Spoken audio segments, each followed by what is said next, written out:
everyone, I'm Leah. Now I'm in RJ Clinic.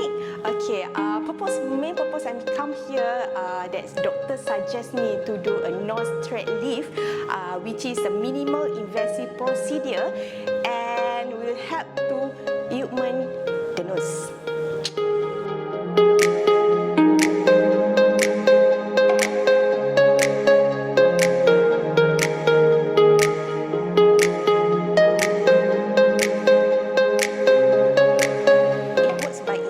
Absorption thread with bulbs and dab into nose bridge and tip area to add high-end definition. Even though the thread will dissolve with time, new collagen is naturally created will stay in the thread area.